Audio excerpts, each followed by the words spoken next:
Soudain, un virus zombie se répandit dans toute la ville et seuls quelques survivants réussirent à s'en sortir. Le pire, c'est que tous les enfants nés après cette catastrophe naissaient déjà infectés par le virus. L'humanité allait-elle disparaître? C'est ce que nous allons découvrir dans l'histoire d'aujourd'hui. L'histoire commence avec un petit garçon, Mark, qui vivait depuis son enfance avec son père dans une forêt isolée.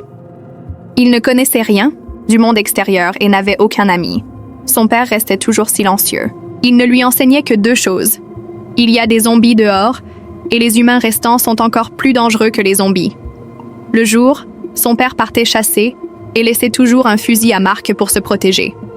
Toute l'enfance de Mark s'est passée à écouter de la musique et à lire des livres. Son livre de contes était très vieux, mais il adorait le lire encore et encore. Dans ce livre, il était question d'une fée magique. Depuis sa naissance, Mark portait une marque en forme de M sur la main, et il croyait que c'était un signe magique, car son prénom commençait aussi par Ems un jour. En se promenant dans la forêt, Mark vit une camionnette. Il eut peur qu'il y ait quelqu'un à l'intérieur, alors il n'osa pas s'approcher.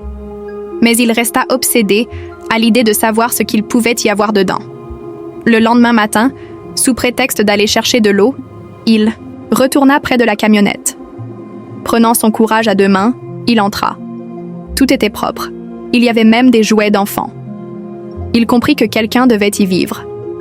Soudain, une ombre apparut dans l'obscurité. Mark prit peur. En s'approchant, il découvrit que c'était un enfant. Cet enfant lui tendit gentiment son jouet pour montrer qu'il voulait être ami. Mark accepta et, en échange, lui donna son casque audio. Au début, l'enfant eut peur, mais en entendant la musique, il sourit. Les deux garçons avaient le même âge et s'amusèrent très rapidement ensemble. Ils devinrent amis. Cet enfant s'appelait Mickey, Mi. Mais au bout d'un moment, Mickey dut repartir. Avant de partir, il donna son jouet préféré à Mark. Sur le chemin du retour, Mark eut l'impression que quelqu'un l'observait. Il essaya de se cacher, mais une femme armée surgit devant lui et l'arrêta. En voyant le jouet dans ses mains, son attitude changea immédiatement. Elle lui dit affectueusement de rentrer vite chez lui et lui donna des fruits sauvages. Mark comprit que c'était la mère de Mickey, car elle avait reconnu le jouet de son fils. Elle alla ensuite retrouver son fils et le serra dans ses bras. En voyant une mère enlacer son fils, Mark ressentit une jalousie douce amère.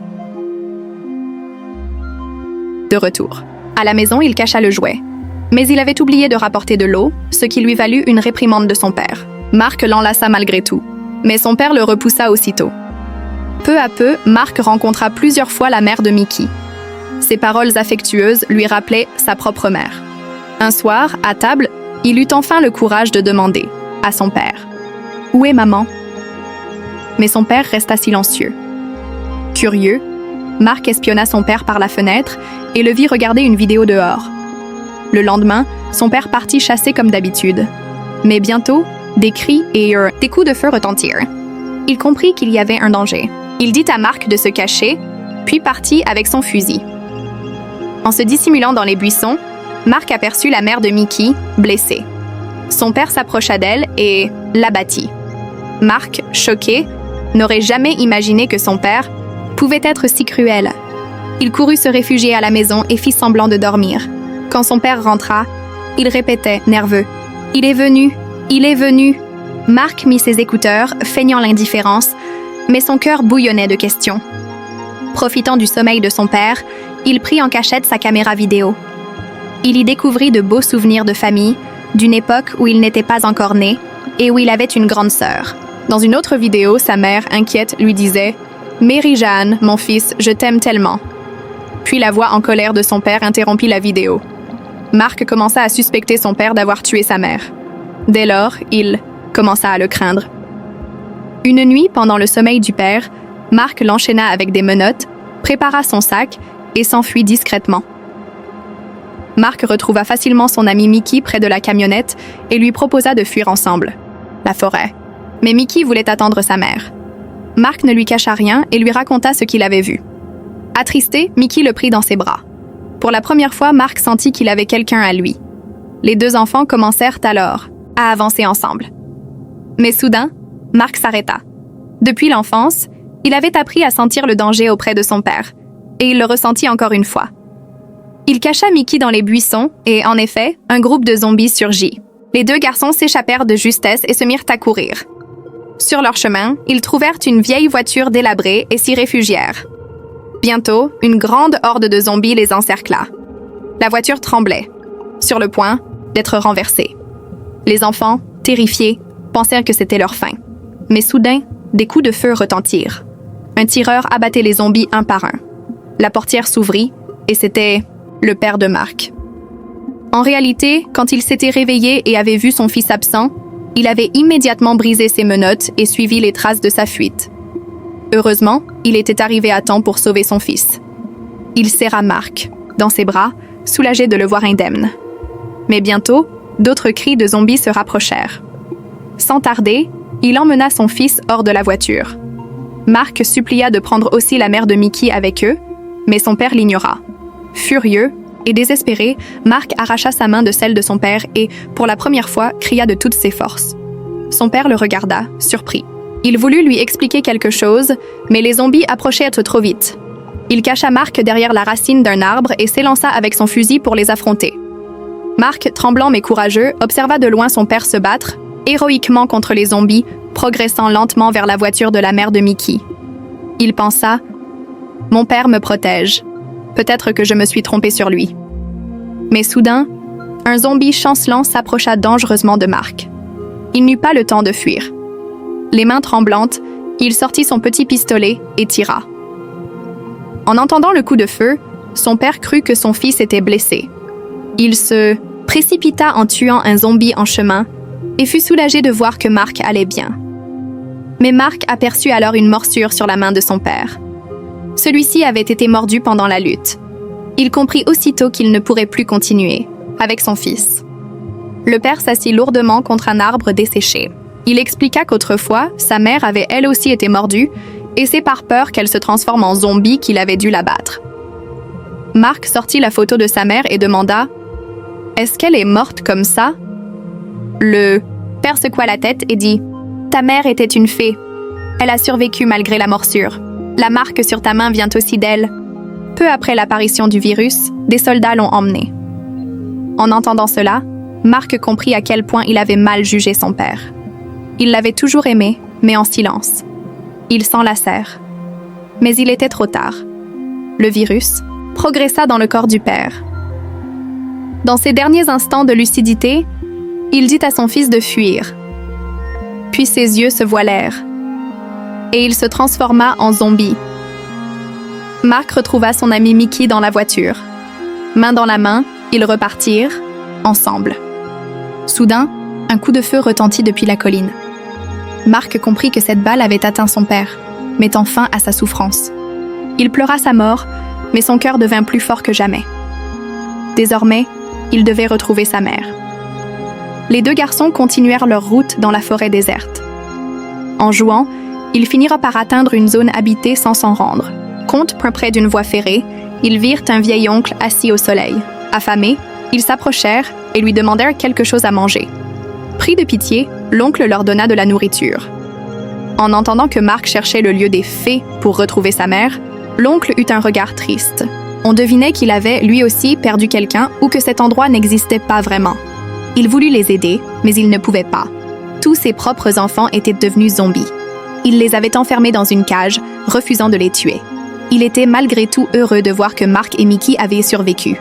L'oncle, abattu, regretta toutes ses vies perdues, y compris la sienne. Mais il encouragea les deux garçons. « Avancez, les enfants. Qui sait? Peut-être trouverez-vous un remède à ce virus. » Après lui avoir dit au revoir, Mark et Mickey reprirent leur chemin sur la voie ferrée. Ils découvrirent bientôt un train en ruine. Émerveillés, c'était la première fois qu'ils voyaient quelque chose d'aussi grand. Ils jouèrent un instant avec la locomotive avant d'aller explorer les wagons. Mais là, horreur, des zombies remplissaient le compartiment arrière. Terrifiés, ils s'enfuirent en courant.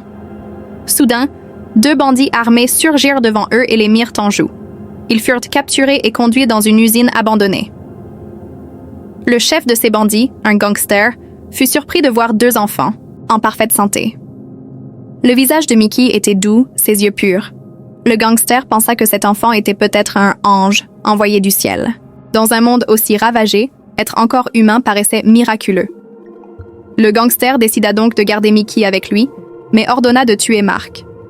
Un seul enfant sain suffit. Cependant, un des hommes du gang fut attendri en voyant la photo de la mère de Mark. Il éprouva de la pitié.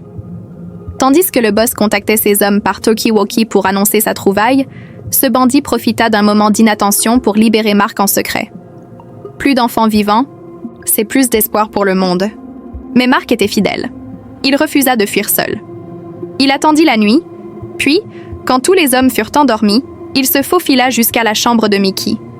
En rampant dans l'obscurité, ils réussirent à s'échapper tous les deux.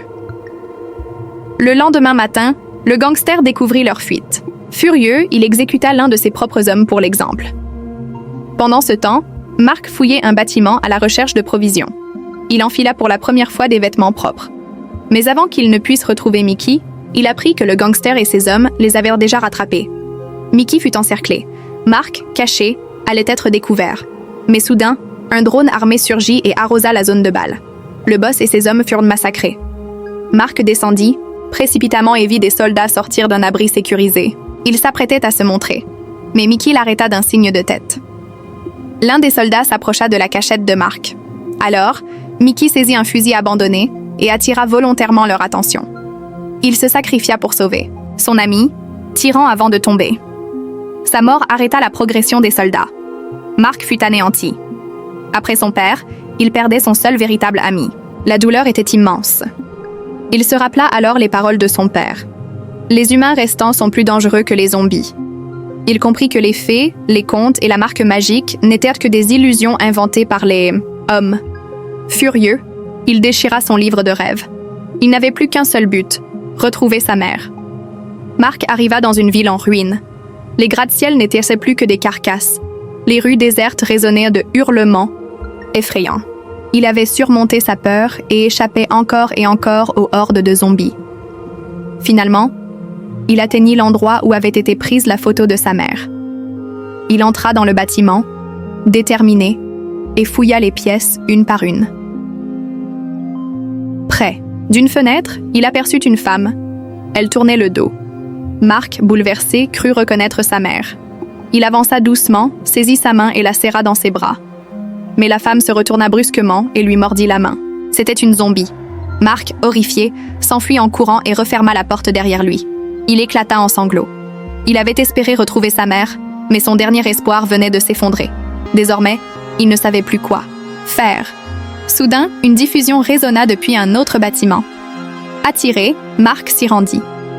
Un hologramme en 3D montrait un homme qui prononçait un discours. Ce camp a été détruit à cause des survivants qui sont venus ici. Le bruit attira une horde de zombies, mais Mark s'en moquait. Il n'avait plus de raison de continuer. Il mit son casque audio et se mit à prier en silence. Autour de lui, les balles sifflaient, les zombies tombaient les uns après les autres. Quand Mark se retourna, il vit des points laser braqués sur lui. C'étaient des soldats du gouvernement. Ils avaient abattu les zombies. Une femme soldat remarqua que Mark avait été mordu. Elle s'approcha doucement. Mark, épuisé, voulut seulement l'enlacer une dernière fois. Lorsqu'elle vit la marque en forme de M sur sa main, elle arracha son masque et cria à ses camarades « Il a la marque !» Aussitôt, elle prit Mark avec elle pour l'emmener, en lieu sûr. Cela signifiait que les personnes portant cette marque spéciale n'étaient pas transformées par les morsures de zombies. Elles possédaient un pouvoir particulier. Et c'est ainsi que l'histoire de ce film se termine.